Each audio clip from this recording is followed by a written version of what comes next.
Welcome to my YouTube channel golden media. Subscribe ಮಾಡಿ, bell icon ಒತ್ತಿ. ವಿಶ್ವ ಜಮೀನಿನ ಕಾಗದ ಪತ್ರಗಳನ್ನು ತೆಗೆದುಕೊಂಡು ಜಯಂತ್ಗೆ ಕೊಡಲು ಜಯಂತ್ ಮನೆಗೆ ಹೋಗುತ್ತಾನೆ. ಆದರೆ ಅಷ್ಟು ಹೊತ್ತಿಗೆ ಜಯಂತ್ ಆಫೀಸಿಗೆ ಹೋಗಿರುತ್ತಾರೆ. ವಿಶ್ವ ಕರೆ ಮಾಡಿ ಕೇಳಿದಾಗ ಜಯಂತ್ ಮನೆಗೆ ಬರುವುದು ಸ್ವಲ್ಪ ಸಮಯವಾಗುತ್ತದೆ, ಅಲ್ಲಿಯೇ ಕಾದಿರು ಅಥವಾ ಏನಾದರೂ ಕೆಲಸವಿದ್ದರೆ ಮುಗಿಸಿಕೊಂಡು ಬಾ ಎಂದು ಹೇಳಿದಾಗ ವಿಶ್ವ ಅಲ್ಲಿಯೇ ಇರುವುದಾಗಿ ಹೇಳುತ್ತಾನೆ. ಭಾವನಾಳಿಗೆ ಅವರ ಮನೆಯವರು ಮದುವೆಯ ಬಗ್ಗೆ ವಿಚಾರಿಸುತ್ತಾರೆ. ಮದುವೆಗೆ ಒಪ್ಪಿಕೊಂಡಿದ್ದ ಹುಡುಗನ ಬಗ್ಗೆಯೂ ಕೇಳುತ್ತಾರೆ.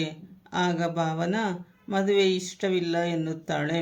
ಲಕ್ಷ್ಮೀರವರು ಭಾವನಾಳ ಹತ್ತಿರ ಏಕೆ ಮದುವೆ ಬೇಡ ಎಂದು ಕೇಳುತ್ತಾರೆ. ಆಗ ಭಾವನ ಮದುವೆ ಇಷ್ಟವಿಲ್ಲ ಎನ್ನುತ್ತಾಳೆ. ಆಗ ಲಕ್ಷ್ಮಿ ಭಾವನಾಳನ್ನು ಕರೆದುಕೊಂಡು ಹೋಗಿ ದೇವರ ಮುಂದೆ ನಿಲ್ಲಿಸಿ, ನಿನಗೆ ಮದುವೆ ಏಕೆ ಇಷ್ಟವಿಲ್ಲ ಎಂದು ಕೇಳುತ್ತಾರೆ. ಆಗ ಭಾವನ ನನಗೆ ಏನೂ ಹೇಳಲು ಆಗುವುದಿಲ್ಲ ಎಂದು ಅಲ್ಲಿಂದ ಹೊರಟು ಹೋಗುತ್ತಾಳೆ.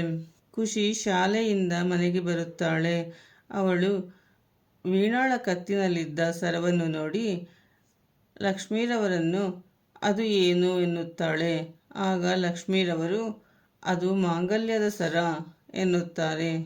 ಆಗ ಖುಷಿ ಆ ಥರದ ಸರ ಬೇಕು ಎನ್ನುತ್ತಾಳೆ.